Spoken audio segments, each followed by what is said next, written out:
Imagine living in a world where your conversations are limited to the speed of paper and postage.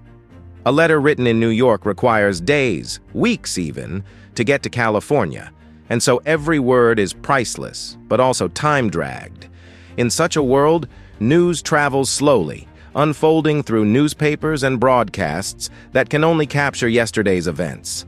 Businesses can really only operate and be competitive within the confines of their local community. Trying to go global for a business before the internet means setting up a network of brick-and-mortar buildings that are staffed with traveling salespeople. Information is a privilege, tucked away in libraries and expensive encyclopedias, making learning and innovation a long, drawn-out process. Without the internet, the speed and rhythm of daily life, business, and communication shifts to an infinitely slower, more plodding cadence. And then the internet came along and changed everything.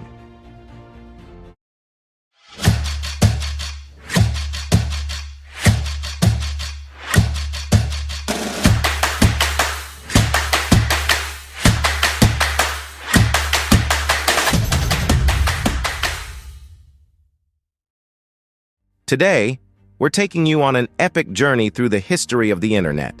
Imagine a world where computers are the size of rooms and communication is limited to telephones and letters. How did we get from there to the connected world we live in today? Let's find out. Our story begins in the 1960s with a visionary idea by the U.S. Department of Defense.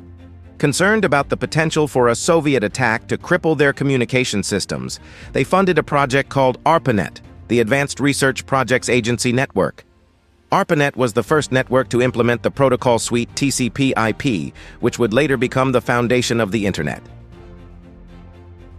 In 1969, ARPANET made its first connection between UCLA and the Stanford Research Institute. The message was simple: low. They intended to send login, but the system crashed after the first two letters. This seemingly trivial event marked a monumental moment in history. Over the next few years, more nodes were added to ARPANET, connecting institutions like the University of California, Santa Barbara, and the University of Utah. By 1972, ARPANET connected 23 host computers, laying the foundation for a new era of communication. Throughout the 1970s, ARPANET continued to grow, connecting more universities and research institutions. During this time, two key figures, Vint Cerf and Bob Kahn, developed the Transmission Control Protocol, TCP, and Internet Protocol, IP, which standardized how data packets were sent and received over the network. In 1974, Cerf and Kahn published a landmark paper titled A Protocol for Packet Network Intercommunication, describing TCP/IP. These protocols enable different networks to communicate seamlessly, allowing for the eventual creation of a global network. By the late 1970s, the U.S. Department of Defense had adopted TCP/IP as the standard for ARPANET, which paved the way for other networks to adopt the same protocols. In 1971, a programmer named Ray Tomlinson created the first email program on ARPANET, revolutionizing how we communicate. He chose the 8 symbol to denote email addresses, a decision that remains with us today. Tomlinson's creation allowed users to send messages across the ARPANET network, fundamentally changing digital communication. However, with new technology came new challenges. In 1988, the Internet faced its first major security threat: the Morris worm. Created by Robert Tappan Morris, the worm was intended to measure the size of the Internet, but ended up causing significant damage. It exploited vulnerabilities in Unix systems, including bugs in the SendMail, Finger, and RSH/RexEC programs. The worm's rapid spread caused systems to slow down or become unresponsive, leading to the creation of the first Computer Emergency Response Team, CERT, at Carnegie Mellon University to address the crisis.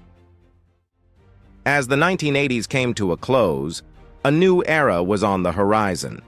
In 1989, Tim Berners-Lee, a British scientist at CERN, proposed a system to manage information through hyperlinks.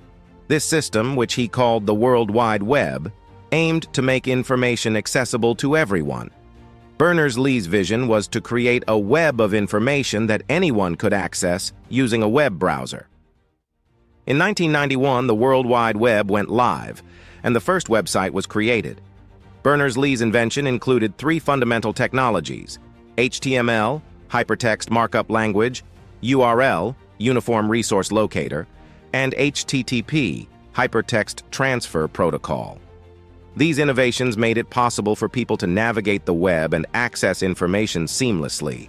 The first website, info.cern.th, provided information about the World Wide Web project itself and included instructions on how to use a web browser and set up a web server. The 1990s saw an explosion of growth with the commercial availability of the Internet. Companies like Netscape developed web browsers that made it easier for people to explore the web. Netscape Navigator, released in 1994, became the dominant web browser of the time, helping popularize the World Wide Web. Netscape's IPO in 1995 was a landmark event, signaling the start of the dot-com boom.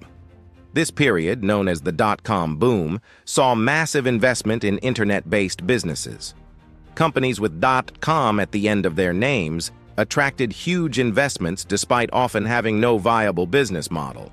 The Nasdaq Composite Stock Market Index, heavily weighted with tech companies, soared during this time. By 2000, the bubble burst, leading to the collapse of many internet companies. The dot-com bust resulted in significant financial losses, but it also weeded out weaker companies and set the stage for more sustainable growth in the internet sector.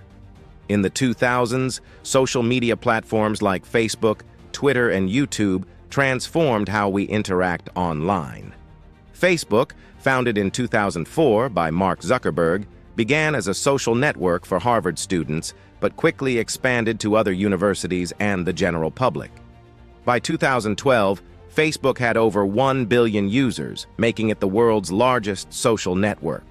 Twitter, launched in 2006, introduced the concept of microblogging with its 140-character limit, which has since become a powerful tool for communication. Twitter's real-time nature made it popular for news, updates, and social movements. YouTube, launched in 2005 by Steve Chen, Chad Hurley, and Jawed Karim, revolutionized video sharing. It allowed anyone to upload and share videos with the world. YouTube's success caught the attention of Google, which acquired the platform in 2006 for $165 billion. The platform has since become a dominant force in online media. Simultaneously, the advent of smartphones brought the internet into our pockets. The launch of the iPhone in 2007 marked a significant milestone, making the internet accessible anytime, anywhere. Mobile apps and improved mobile internet speeds have made it easier than ever to stay connected. By 2020, mobile internet usage surpassed desktop usage, highlighting the shift towards mobile-first experiences. Today, the internet is an essential part of life for billions of people around the world. We use it for everything from work and education to entertainment and socializing. The internet has become the backbone of the global economy, enabling e-commerce, digital communication, and remote work. As we look to the future, technologies like 5G, the Internet of Things, IoT, and artificial intelligence promise to make the internet even more integral to our lives. 5G technology will provide faster internet speeds and lower latency, enabling new applications such as autonomous vehicles, augmented reality, and smart cities. The IoT will connect billions of devices, creating new opportunities for data-driven insights, and automation AI will continue to evolve, transforming industries and how we interact with technology. From personalized recommendations to advanced cybersecurity measures, AI will play a critical role in the Internet's future. Quantum computing is another area to watch. as it has the potential to revolutionize data processing and encryption. While the Internet continues to evolve, its core principles of connectivity and information sharing remain the same. It's a testament to the visionaries who, decades ago, imagined a world connected by a vast network of information. Thank you for joining us on this incredible journey through the history of the Internet. If you enjoyed this story, please like, subscribe, and hit the bell icon to stay updated with more tech stories from AM Tricks. Stay curious and keep exploring the digital world. Until next time.